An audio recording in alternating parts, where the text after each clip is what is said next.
Raw Toonage is a 1992 Disney animated series that is a series that hosted early shorts for what would eventually become actual animated shows from Disney, those shows being Bonkers, and a show that was based off of a comic of the same name, Marsupilami, which is definitely one of Disney's most obscure animated shows of all time, outside of maybe Nightmare Ned. In fact, I didn't even hear about this show in particular until I watched Toon Disney commercial breaks on YouTube, and the only thing that is really making me remember this show in particular is that back in 2018 through 2020, I basically made a list of every animated series produced by Disney in chronological order. Don't ask why. And going through every single show produced by them, 3 of these shows in a row were released right after another, and getting this review started right away, Raw Toonage is the centerpiece in what I like to consider the unholy trinity of Disney animated shows from the 1990s. Now, by all means necessary,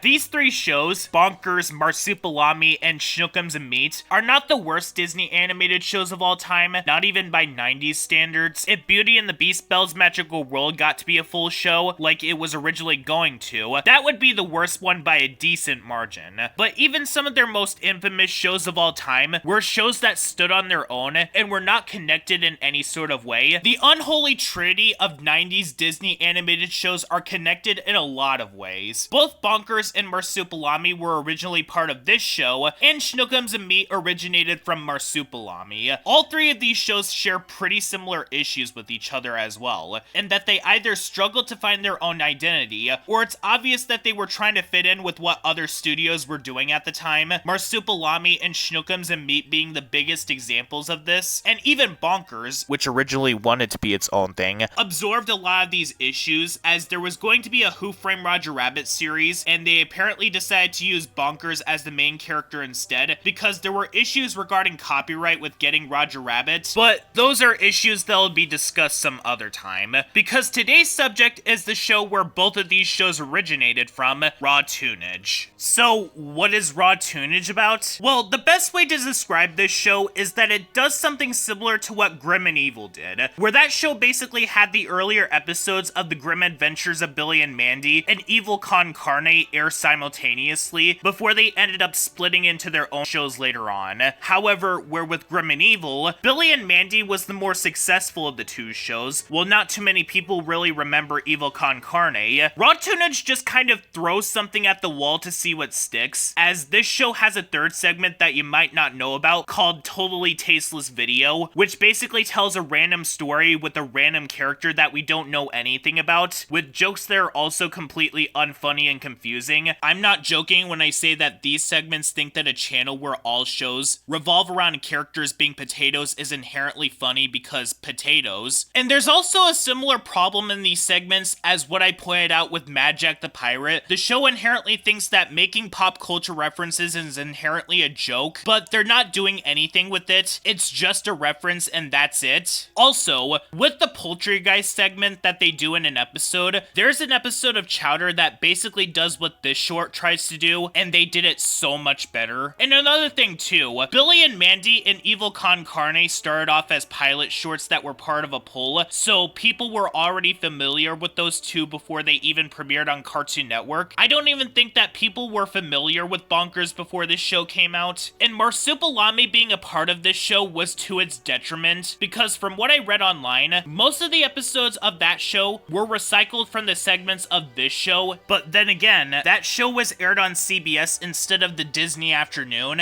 And something else that absolutely floors me about this show is that every episode involves a random character from one of Disney's other animated shows hosting the series in between segments, either because Disney was desperate to have this show be noticed, or it's there to remind you that this is in fact supposed to be a Disney show, because if it wasn't for the fact that Disney characters appear, and if this show wasn't called Disney's Raw Toonage, you wouldn't expect this to be a Disney show at all. Instead, this show feels like it was made by another studio wanting so desperately hard to be like Warner Brothers that when Warner Brothers was trying to beat Disney in what they were trying to do, they ended up beating Disney at their own game. As this show is meant to be a variety show where it shows 2 or more segments with the wraparound segment in between, that seemed to be very unique in the case of this show, as not too many people did this beforehand, at least in animation, because I know that the Muppets did this, but that doesn't count. That's until a year after this show came out, when Animaniacs came out. That show basically did all of what this show tried to do, and they basically did this so much better. Just because of the quantity of different sets of characters who the short revolve around alone. Granted, I do believe that they were split in terms of quality. I like the shorts revolving around the Warner Brothers and sister, Pinky and the Brain, Slappy Squirrel, and Rita and Runt, but I don't like the ones revolved around Buttons and Mindy, Katie Kaboom, Chicken Boo, or the Goodfeathers, while the Hip Hippos were in the middle. But those shorts had a specific flavor to them that made them stand out from the Warner Brothers and sister shorts. Meanwhile, both of the reoccurring shorts in this show have the same flavor to them. And well, it's really telling that Bonkers only started getting recognized more when it ended up morphing into a clone of Roger Rabbit, because without this aspect of the show, what else are you really left with? A show about an annoying bobcat that has an annoying voice by a talented actor that shows that he could do much better than that character, but how is that any different from Bubsy exactly? I mean, both voices are equally as annoying as the other, and are the worst roles played by their respective actors. I know that it's been kind of a running theme in some of my reviews, where I basically take a jab at Bonkers in some way, like in my review of The Wild, and coincidentally my review on Who Framed Roger Rabbit. To make this clear, from the episodes that I remember watching back in 2016, I'll be transparent right away, I really don't like Bonkers. And no, it's not because I got my opinions from the Nostalgia Critic. This show legitimately annoys me to the point where I'm looking forward to rewatching this series so I could give it its just dues. Similar to what I did with The Wild, Ivan the Incredible, Monster Family, Lewis and the Aliens, Robot Boy, Thundercats Roar, and Family Dog. But one major talking point that I pointed out earlier that I want to expand on a little more is the aspect with Roger Rabbit. Bonkers was initially supposed to be its own thing, and when you watch the series and see the original vision for Bonkers, you can instantly tell, because these segments are drastically different from what Bonkers ended up transforming into. For one thing,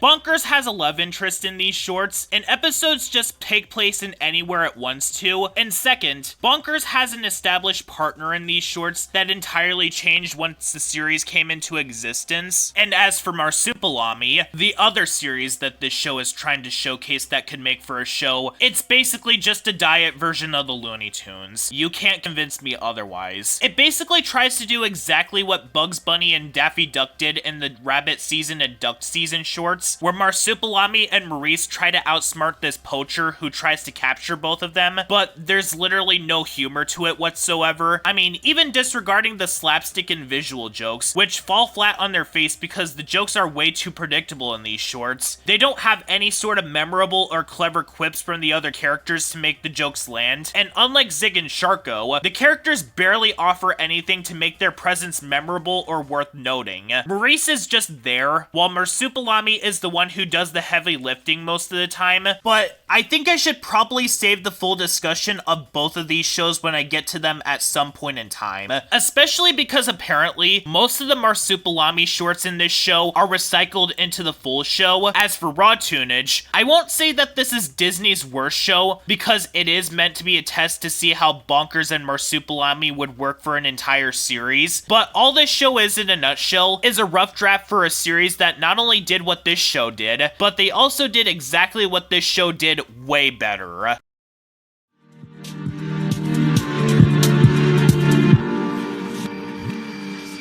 Everything